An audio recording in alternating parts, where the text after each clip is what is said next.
오늘의 영상을 끝까지 보고 오늘부터 실천해서 건강한 노년 생활을 보냅시다. 실천하는 여러분이 되길 응원합니다. 요즘 너무 힘들어. 갱년기 때문에 내가 아닌 것 같아. 혼자가 아니야. 너무 힘들어하지 마. 우리 같이 이겨내자. 많은 분들이 60대에 들어서면서 공통적으로 하는 말이 있습니다. 예전 같지가 않다. 갑자기 몸이 내 것이 아닌 느낌이다. 그냥 나이가 들어서 그런 줄 알았다. 몸이 어느 날 문득 낯설게 느껴지는 때가 있습니다. 요즘 들어 갑자기 얼굴이 뜨거워지거나 새벽에 자꾸 깨는 분들 많으시죠? 이런 변화는 단순한 피로나 계절 탓으로만 보기 어렵습니다. 60대 이후에 나타나는 갱년기는 그냥 넘기면 열감과 두근거림이 더 잦아지고 몸의 반응도 점점 커질 수 있습니다. 저 역시 그 시기를 지나면서 몸이 보내는 작은 신호를 놓치면 증상이 빠르게 강해진다는 걸 몸으로 느꼈습니다. 다행인 건 생활 속에서 딱 3가지만 챙기면 이 흔들림을 꽤 빨리 안정시킬 수 있다는 점입니다. 아침에는 몸을 깨우는 1가지, 낮에는 흐름을 잡아주는 1가지, 저녁에는 잠을 편하게 만드는 1가지. 이 3가지만 기억하시면 됩니다. 오늘 이야기를 끝까지 들으시면 바로 실천할 수 있도록 아주 쉽게 정리해 드리겠습니다. 본론으로 들어가기 전에 1가지 말씀을 드리고 싶습니다. 이런 건강 이야기는 한번 듣고 지나가면 금방 잊히는 경우가 많습니다. 아침 준비하실 때나 산책하실 때, 잠들기 전 같은 조용한 시간에 라디오 듣듯 반복해 보시면 몸이 더 빠르게 반응합니다. 그럼 갱년기가 어떻게 시작되는지 흐름부터 차분하게 살펴보겠습니다. 많은 분들은 갱년기가 50대에 끝나는 줄 아십니다. 하지만 실제로는 60대에 접어들면서 몸에서 나타나는 변화가 훨씬 뚜렷해집니다. 호르몬 변화는 50대에 시작되지만 생활 속에서 피부로 느껴지는 시기는 대부분 60대 전후입니다. 저도 그랬습니다. 50대에는 단순한 피로로만 느꼈고 일상에 큰 문제도 없었습니다. 그런데 60대가 되면서부터 잠이 먼저 흔들리기 시작했습니다. 새벽에 한 번씩 깨는 일이 반복되었고 다시 잠들기까지 시간이 오래 걸렸습니다. 아침엔 몸이 늘 무겁고 하루가 길게 느껴졌습니다. 그 다음 찾아온 변화가 열감이었습니다. 얼굴과 목 주변에서 뜨거운 기운이 훅 올라오고 등을 타고 식은땀이 흘렀습니다. 처음에는 무슨 병인가 걱정할 정도로 당황스러웠습니다. 하지만 이 열감은 혈관이 순간적으로 넓어지면서 생기는 아주 흔한 갱년기 반응이라는 걸 나중에서야 알게 됐습니다. 심장 두근거림도 찾아왔습니다. 누워있다가 갑자기 심장이 툭 뛰는 느낌이 들 때가 있었죠. 그 순간에는 누구라도 걱정할 수밖에 없습니다. 하지만 검사 결과는 늘 정상이었고 몸의 조절 기능이 잠시 예민해졌을 때 흔히 나타나는 흐름이라는 걸 알게 됐습니다. 이런 경험을 지나면서 1가지를 분명히 깨달았습니다. 갱년기는 몸이 나빠지는 시기가 아니라 새로운 균형을 잡기 위해 몸이 조금 더 힘을 쓰는 과정이라는 겁니다. 그래서 몸에서 올라오는 변화들을 조금만 더 주의 깊게 들여다보면 좋습니다. 신호를 이해하는 순간 불안도 줄어들고 몸도 훨씬 안정된 흐름을 되찾습니다. 여기까지가 갱년기가 어떻게 시작되는지에 대한 첫 번째 흐름입니다. 이제 이어서 특히 조심해야 할 신호들을 생활 속 예시와 함께 풀어드리겠습니다. 갱년기가 찾아오면 몸이 보내는 신호가 하루에도 몇 번씩 달라질 때가 있습니다. 아침엔 괜찮다가 오후엔 이유 없이 기운이 빠지고 저녁이면 마음이 예민해지는 흐름. 많은 분들이 이때 가장 혼란스러워 하십니다. 이런 변화들 가운데 특히 더 신경 써야 할 신호들이 있습니다. 이 신호를 조금만 알아차리면 몸을 훨씬 편안하게 돌볼 수 있습니다. 첫 번째는 수면의 흔들림입니다. 잠이 깊지 않고 새벽에 한 번씩 깨는 흐름.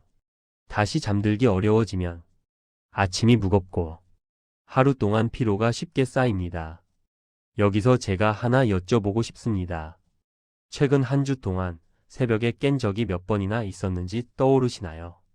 이 질문에 대한 숫자만 떠올려도 몸이 보내는 신호가 어느 정도인지 대략 감이 잡히기 시작합니다.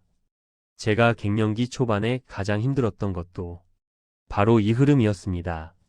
새벽에 눈이 떠지고 다시 잠들기까지 긴 시간을 뒤척였습니다. 그때 깨달았습니다. 수면 변화가 시작됐다는 건 갱년기 신호의 첫 단계라는 걸요. 두 번째는 갑작스러운 열감입니다. 얼굴이 달아오르고 목 뒤로 뜨거운 기운이 확 올라오는 흐름. 이 열감이 하루에도 여러 번 반복된다면 몸의 조절력이 약해져 있다는 신호입니다. 그리고 여기서 작게 스스로 확인해 볼 만한 질문이 하나 더 있습니다. 열감이 올 때 몸 전체가 뜨거운가요? 아니면 얼굴과 목덜미만 뜨거운가요? 많은 분들이 이 차이를 모르고 지나갑니다. 그런데 이 구분이 몸 상태를 파악하는 데 꽤 도움이 됩니다. 세 번째는 가슴 두근거림입니다. 누워 있을 때 갑자기 심장이 툭 뛰는 느낌. 이 순간은 누구라도 놀랄 수 있습니다. 저도 그랬습니다. 하지만 검사 결과는 늘 정상 범위였습니다. 갱년기에는 신경계가 예민해져 순간적으로 박동이 빨라지는 경우가 많았습니다. 네 번째는 기력 저하입니다. 아무 일도 안 했는데 갑자기 몸이 축 떨어지는 순간, 이건 단순한 체력 문제가 아니라 근육과 순환이 함께 약해지는 과정에서 흔히 나타나는 모습입니다. 이쯤에서 짧은 체크 퀴즈 하나 드려보겠습니다. 걸을 때 다리가 먼저 힘이 빠지나요? 아니면 숨이 먼저 차오르나요? 갱년기 시기에는 대부분 다리가 먼저 힘이 빠집니다. 이건 하체 근육이 줄어들고 있다는 꽤 중요한 신호입니다. 마지막은 감정의 흔들림입니다. 마음이 가라앉거나 별일 아닌데 서운해지고 작은 자극에도 예민해지는 흐름. 이건 몸의 조절 기능이 잠시 지친 상태에서 가장 흔하게 나타나는 모습입니다. 이 5가지 신호는 갱년기에서 특히 조심해야 할 흐름들입니다. 2가지 이상이 반복된다면 몸이 균형을 잡기 위해 많은 힘을 쓰고 있다는 뜻입니다. 하지만 걱정하실 필요는 없습니다.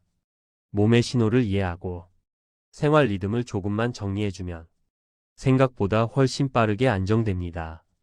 갱년기의 신호들을 살펴보면 몸이 왜 이렇게 흔들리는지 이제 어느 정도 감이 오실 겁니다. 그렇다면 다음 단계는 이 흔들림을 어떻게 부드럽게 가라앉히느냐입니다. 저도 오랜 시간 이 부분을 가장 많이 고민했고 몸으로 직접 느끼면서 가장 효과가 빠르다고 판단한 흐름이 있습니다.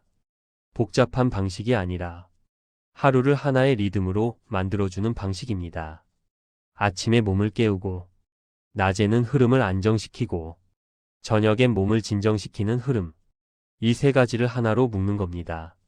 저는 어느 순간부터 이 방식을 자연스럽게 실천하게 되었고 그날부터 몸이 훨씬 편안해졌습니다. 아침에는 몸을 천천히 깨우는 시간을 가졌습니다. 일어나서 바로 움직이는 대신 창문을 열고 부드러운 빛을 얼굴에 잠시 비춰줬습니다. 이렇게 하는 것만으로도 몸이 조금씩 깨어나고 열감이 쉽게 오르지 않았습니다. 그 다음 따뜻한 물 한 컵을 마셨습니다. 밤새 떨어진 체온을 부드럽게 올려주니까 몸이 하루를 훨씬 안정된 상태로 시작합니다. 그 뒤에는 의자에 앉았다 일어나기를 천천히 10번 했습니다. 이 단순한 동작이 하루 전체를 바꿉니다. 허벅지가 따뜻해지고 하체가 조금만 활발해지면 갱년기 열감이 확 줄어듭니다. 저는 이 10번이 갱년기를 통과하면서 가장 큰 도움을 준 동작이라고 생각합니다. 점심 무렵에는 식사량과 흐름을 조금 조절했습니다. 밥을 아주 적게 먹는 것도 좋지 않았고 과하게 먹는 것도 좋지 않았습니다. 밥 반 공기 정도의 단백질과 채소를 조금씩 곁들이는 정도. 이렇게 먹으면 오후에 열감이 훅 올라오는 일이 거의 없어졌습니다. 점심을 마치면 오래 걷지 않아도 됩니다. 딱 5분만 집 안이나 복도, 동네 골목을 천천히 걸었습니다. 이 짧은 5분이 오후의 두근거림을 크게 줄여줬습니다. 몸은 생각보다 아주 작은 움직임에도 빠르게 반응합니다. 오후는 몸이 예민해지는 시간입니다. 그래서 저는 이 시간대에 커피를 과감하게 줄였습니다. 잠깐은 괜찮지만 밤잠이 흔들리기 쉬웠거든요. 대신 따뜻한 차나 견과류 몇 알로 바꾸니까 저녁 시간이 훨씬 편안해졌습니다. 저녁은 하루에서 가장 중요한 시간입니다. 이때 몸을 진정시키는 작업을 해줘야 밤잠이 부드럽게 이어집니다. 저는 가능한 7시 전후로 식사를 했습니다. 늦게 먹으면 밤새 소화 때문에 몸이 예민해지고 열감이 쉽게 올라왔습니다. 식사는 가볍게 속이 부담 없는 메뉴 위주로 했습니다. 그리고 식사 후 목과 어깨를 천천히 돌려주는 동작을 딱 3분만 했습니다. 이 짧은 시간이 하루 동안 쌓인 긴장을 풀어주고 몸의 온도를 부드럽게 낮춰주기 때문에 잠들기 훨씬 쉬워집니다. 잠들기 전에는 방 조명을 조금 어둡게 하고 호흡을 천천히 10번만 했습니다. 이 10번의 호흡이 갱년기 불면을 정말 크게 줄여줬습니다. 나도 모르게 긴장했던 몸이 서서히 풀리기 때문입니다. 이 루틴은 아침, 낮, 저녁을 따로 떼어내지 않고 하루를 자연스러운 흐름으로 만드는 방식입니다. 저는 이 흐름을 따라간 이후로 열감이 줄어들고 두근거림이 사라졌고 밤잠도 훨씬 깊어졌습니다. 몸이 새로운 균형을 찾으니까 삶이 다시 안정되는 느낌이었습니다. 갱년기를 지나면서 제가 직접 먹어보고 몸이 가장 편안해졌던 음식들을 딱 몇 가지로 정리해드리겠습니다. 복잡한 식단은 유지가 어렵기 때문에 매일 먹어도 부담 없는 음식 위주로 담았습니다. 첫째, 두부와 콩류. 이 두 가지는 갱년기에 가장 도움이 되는 단백질입니다. 몸의 균형이 흔들릴 때 가장 빨리 안정되는 영양이기도 합니다. 과하게 먹을 필요 없고 두부 반모, 삶은 콩 한 줌이면 충분합니다. 둘째, 생선 한 토막. 등 푸른 생선은 기운이 쉽게 떨어지는 갱년기 시기에 정말 큰 힘이 됩니다. 저는 일주일에 2번 정도만 먹어도 몸이 많이 안정되었습니다. 셋째, 아몬드와 호두. 갱년기 두근거림과 잠들기 어려운 분들에게 특히 좋은 간식입니다. 저녁 늦게 먹지 말고 오후 한 줌 정도만 드시면 밤이 훨씬 편안해집니다. 넷째, 따뜻한 차. 홍차처럼 진한 카페인보단 루이보스 보이차 같은 부드러운 차가 좋습니다. 몸을 천천히 진정시키는 데 도움이 됩니다.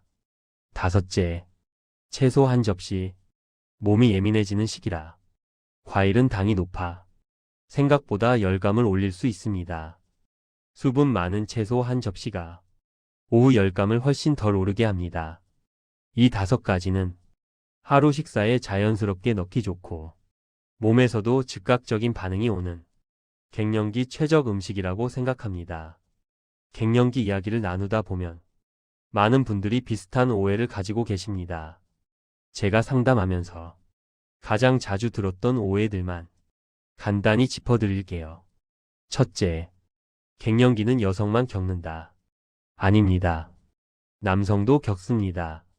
다만 열감보다는 기력 저하와 의욕 감소가 먼저 옵니다. 그래서 남성 갱년기는 스스로 눈치채기 어려울 뿐입니다. 둘째, 갱년기는 50대에 끝난다. 아닙니다. 실제로 몸의 흔들림이 생활 속에서 가장 뚜렷하게 나타나는 시기는 60대부터입니다. 셋째, 열감이 오면 몸이 뜨겁다는 뜻이다. 이것도 아닙니다. 열감은 혈관이 순간적으로 넓어지면서 짧게 뜨거워지는 반응입니다. 속은 오히려 차가운 경우가 많습니다. 넷째, 심장이 뛰면 심장병이 시작된 것이다. 대부분 그렇지 않습니다. 갱년기에는 신경계가 예민해져 순간적으로 박동이 빨라지는 경우가 많습니다. 검사 결과가 정상이면 대부분 조절 기능의 일시적인 흔들림입니다. 다섯째, 증상이 오면 무조건 약을 먹어야 한다. 약이 필요한 경우도 있지만 생활 리듬 정리만으로 증상이 크게 줄어드는 경우가 훨씬 많습니다. 식사, 움직임, 수면 루틴만 바로 잡아도 몸이 금방 안정됩니다. 갱년기 시기를 지나면서 제가 여러 가지 방법을 해봤는데 그 중에서 가장 효과가 빠르게 느껴졌던 건 생각보다 단순한 한 가지였습니다. 저녁 식사 후 목과 어깨를 천천히 돌려주는 동작을 3분 정도만 하는 습관이었습니다. 처음엔 이 짧은 동작이 뭐 얼마나 도움이 되겠나 싶었는데 한 이틀 정도 지나니까 밤에 덜 깨고 열감도 훨씬 편안해지는 걸 몸으로 느끼게 됐습니다. 몸의 긴장이 풀리니까 심장 박동도 전보다 차분해지고 잠드는 시간이 짧아졌습니다. 갱년기는 뭔가 큰 변화, 큰 운동을 해야 좋아지는 게 아니라 이렇게 작은 움직임 하나에도 몸이 금방 반응한다는 걸 그때 확실히 알았습니다. 그리고요, 갱년기 상담을 하다 보면 많은 분들이 공통으로 하는 실수가 하나 있습니다. 열감이 올라오면 얼른 찬물부터 찾는다는 점입니다. 얼굴을 찬물로 적시거나 찬물 한 컵을 바로 들이켜는 경우가 많습니다. 순간은 시원하지만 이게 오히려 몸의 조절 기능을 더 흔들리게 만들 때가 있습니다. 특히 속이 차가운 상태라면 찬물이 들어가는 순간 혈관이 갑자기 조여지고 그 반동으로 열감이 더 강하게 올라올 수 있습니다. 열이 올랐을 때는 물부터 찾는 대신 호흡을 먼저 길게 몇 번 이어가는 것이 훨씬 효과적입니다. 이건 제가 여러분을 보면서 가장 많이 느낀 부분입니다.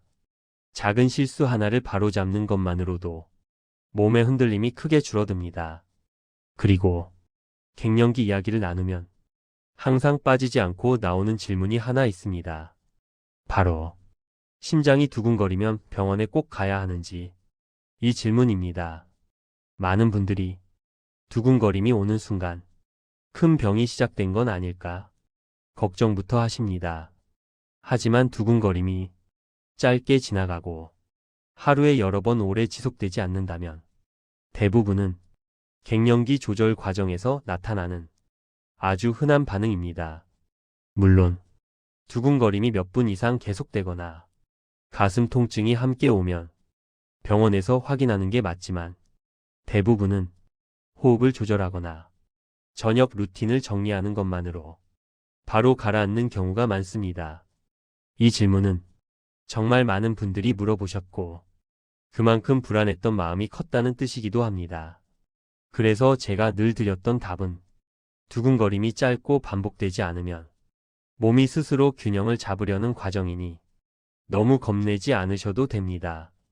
두근거림 이야기를 들으셨다면 아마 마음속에 작은 걱정이 남아 있을 겁니다. 이 느낌은 누구라도 불안할 수 있습니다. 저 역시 갱년기 시기에 밤에 누워 있다가 갑자기 심장이 빨리 뛰면 순간 놀란 적이 많았습니다.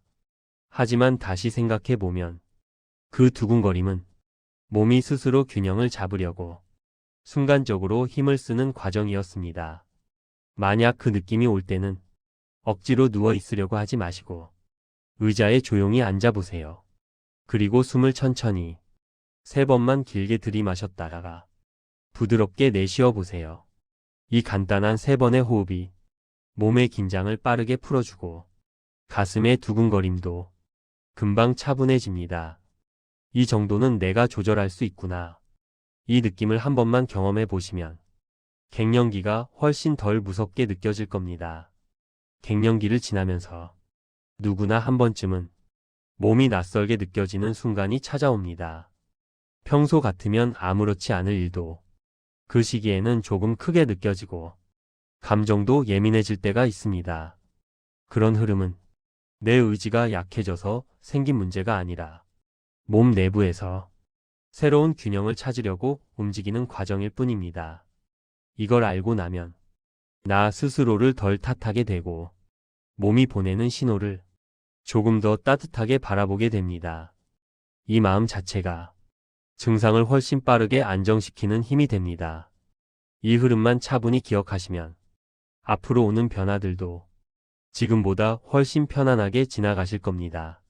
먼저 오늘 이야기의 핵심을 딱 3줄로만 정리해 드리겠습니다. 첫째, 갑작스러운 열감과 두근거림, 수면 변화는 몸이 새 균형을 찾으려는 자연스러운 과정입니다. 둘째, 아침에 따뜻한 물 1컵, 낮에 짧은 걷기, 저녁에 3분 스트레칭만 실천해도 갱년기의 흔들림은 빠르게 줄어듭니다. 셋째, 몸이 불편해서 신호를 보내는 게 아니라 나를 지키기 위해 조절하려는 과정이라는 사실을 기억하는 게 가장 중요합니다. 오늘 이야기를 들으셨다면 지금 마음속에 이건 내가 해보면 좋겠다 하는 부분이 하나쯤 떠오르실 겁니다. 그 느낌이 바로 몸이 변화를 시작하려는 첫 걸음입니다. 그 한 가지부터 천천히 실천해 보세요. 몸은 작은 변화에도 놀라울 만큼 빠르게 반응합니다. 오늘도 긴 시간 함께 해주셔서 진심으로 고맙습니다. 여러분의 몸이 조금이라도 편안해지고 하루가 더 가벼워지는데 이 시간이 작은 힘이 되었기를 바랍니다. 도움이 되셨다면 좋아요 한번 눌러주시고 댓글에는 실천이라는 2글자 편하게 남겨주세요. 여러분의 짧은 참여가 다음 이야기를 준비하는데 정말 큰 힘이 됩니다. 편안한 저녁 보내시고 내일은 오늘보다 조금 더 가벼운 하루가 되시길 바랍니다.